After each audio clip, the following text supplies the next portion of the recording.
Bismillahirrahmanirrahim. Assalamualaikum warahmatullahi wabarakatuh.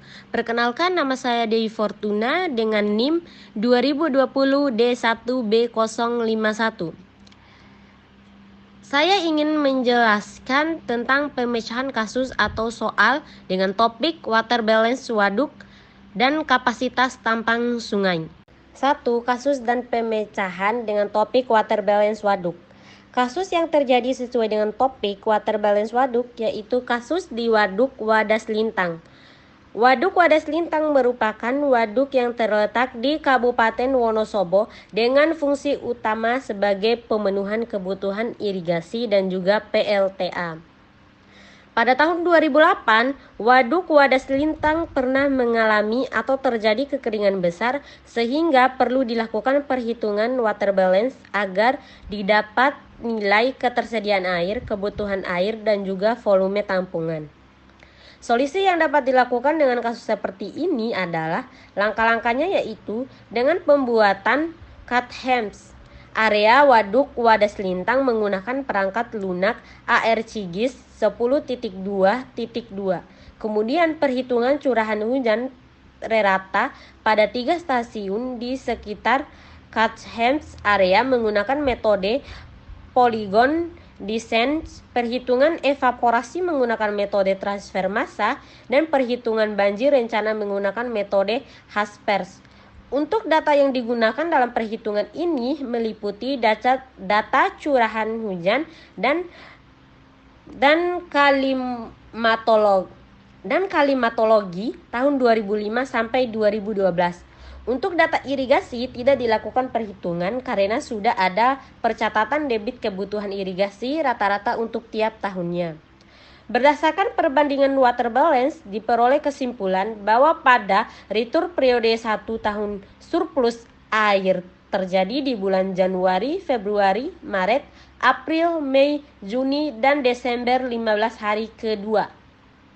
Sedangkan untuk tahun 2008, surplus air hanya terjadi di bulan Januari dan 15 hari pertama bulan Februari. Untuk tahun 2008 sendiri, penyebab terjadinya defirisat air irigasi adalah karena kecilnya curahan hujan yang terjadi pada tahun tersebut. Kasus dan pemecahan dengan topik kapasitas tampang sungai. Kasus yang terjadi abstrak siklon tropis badai Cempaka yang terjadi pada tanggal 28 November 2017 berdampak pada tingginya intensitas curahan hujan di daerah istimewa Yogyakarta dengan kedalaman hujan lebih dari 50 mm per hari. Dikategorikan sebagai hujan ekstrim. Hujan ekstrim mengakibatkan terjadinya banjir sungai opak di daerah istimewa Yogyakarta. Cara pemecahan kasus ini yaitu dengan melakukan penelitian yang tujuan penelitiannya adalah mengevaluasi kapasitas tampang sungai. Terdapat banjir yang terjadi di das opak A sama dengan 1392 km persegi. Data curahan hujan, jam-jaman, data tinggi muka air sungai, karakteristik das, peta topografi, dan tampang melintang sungai digunakan sebagai masukan untuk analisis kapasitas tampang sungai. Metode analisis yang digunakan pada penelitian ini adalah analisis data hidrologi, penelusuran banjir menggunakan metode Muskingumshanks dengan HMS, dan permodelan secara hidrolika menggunakan program HEDSCRAS. Hasil akhir dari analisis menunjukkan bahwa debit banjir maksimum yang terjadi di Sungai Opak das Opak A sama dengan 1392 km persegi adalah sebesar 2185 meter kubik per detik.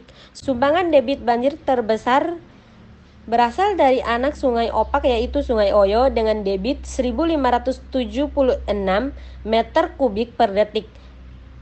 Debit yang terjadi di Sungai Opak mengakibatkan luapan di Sungai Opak di beberapa titik dari pertemuan Sungai Opak dan Oyo hingga Kretek L sama dengan 7,6 km.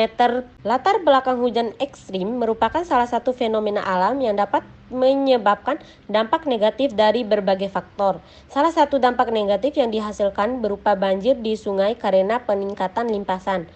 Frekuensi dan intensitas curahan hujan ekstrim diduga mengalami peningkatan akibat dari perubahan iklim.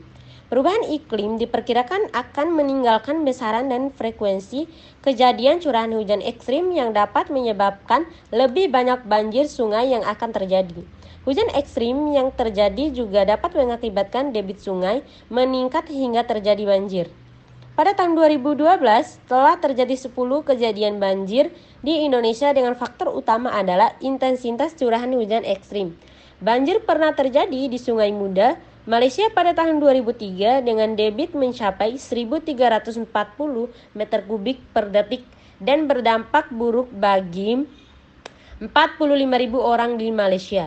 Rencana pemesahan kasus selanjutnya yaitu rencana pengendalian banjir mengusulkan ketinggian tanggul berdasarkan 50 tahun sebesar 1.815 meter kubik per detik yang diperoleh dari permodelan hidrolika. Melakukan simulasi sebesar dan waktu puncak kejadian banjir di Das Kelani. Sri Lanka menggunakan program HEX-HMS. Penelitian ini menunjukkan kegunaan program HEX-HMS dalam mitigasi bencana, pengendalian banjir dan pengelolaan air di daerah aliran sungai berukuran sedang di daerah tropis.